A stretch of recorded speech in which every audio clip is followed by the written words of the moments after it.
ও দিদি ভাই, আজকে কি তৈরি করছো? আজকে করছি মাছের ডিমের বড়া।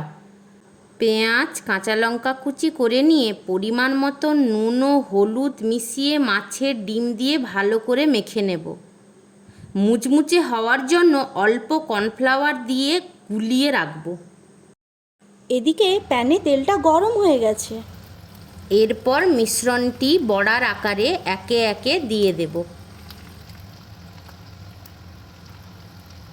গ্যাসের ফ্লেমটা কি হাই থাকবে? না, লো ফ্লেমে এপিঠ ওপিঠ লাল লাল করে ভাজতে হবে।